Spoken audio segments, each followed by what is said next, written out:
వందే మాత్రం. నేను మీ journalist Navata. Welcome to R political. మొత్తానికి పశ్చిమ బెంగాల్లో టీఎంసీ పని కేల్కతం, దుకాన్ బంద్ అయింది. మమతా బెనర్జీ ఇక పశ్చిమ బెంగాల్లో తన ఇంటికే పరిమితం అవ్వాలి, లేకపోతే ఇప్పటి వరకు తనకు సహాయం చేసిన తను సహాయం చేసిన బంగ్లాదేశ్కైనా పారిపోవాలి. ఎందుకు చెప్తున్నాను అంటే పశ్చిమ బెంగాల్లో టీఎంసీ 2 ముక్కలు కాబోతోంది అనే వార్తలు వస్తున్నాయి.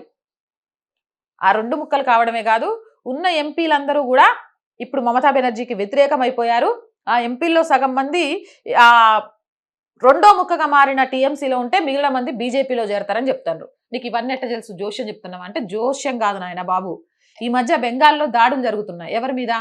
టీఎంసీ నాయకుల మీద.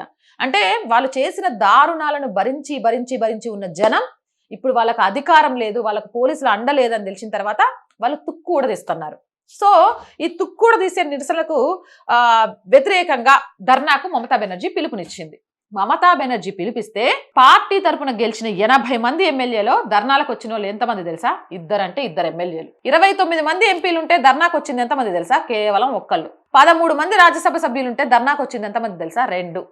అధికారం కోల్పోయాక మమతా బెనర్జీ ప్రభావం కూడా తుస్సుమన్నది. సొంత ఎమ్మెల్యేలు, ఎంపీలు కూడా ఆమెను పట్టించుకోవడానికి సిద్ధం లేరు.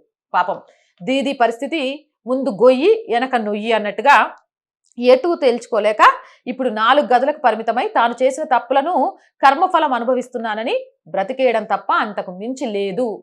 ఇక టీఎంసీ పూర్తి పతనమే, పశ్చిమ బెంగాల్లో కాలగర్భంలో కలిసిపోతోంది అని అంటున్నారు. మీరేమంటారు? మీ అభిప్రాయం ఏంటన్నది కామెంట్ చేయండి. అండ్ రోజు చెప్తుందేనండి, R group of channels, R voice, R political, R Sanskriti 3 channels ని వెంటనే సబ్స్క్రైబ్ చేసుకోండి.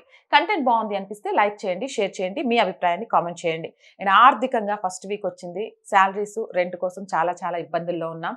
మీరు చేసే సహాయం చాలా చాలా ముఖ్యం మాకు. దయచేసి సహాయాన్ని అందించండి. అందిస్తారు అని ఆశిస్తున్నాను. అందించాలి అనుకుంటే సబ్స్క్రిప్షన్ పక్కనే జాయిన్ అనే బటన్ ఉంది. 1 to 5 లెవెల్స్ ఉన్నాయి. ఏదో ఒక లెవెల్లో సపోర్ట్ చేయండి. లేదా స్క్రీన్ మీద గూగుల్ పే, ఫోన్ పేతో పాటు అకౌంట్ డీటెయిల్స్ ఉన్నాయి. మీకు తోచిన సహాయాన్ని అందించండి. వ్యాపార ప్రకటనల కోసం 8328500576 నెంబర్ని సంప్రదించండి. జై హింద్, జై భారత్.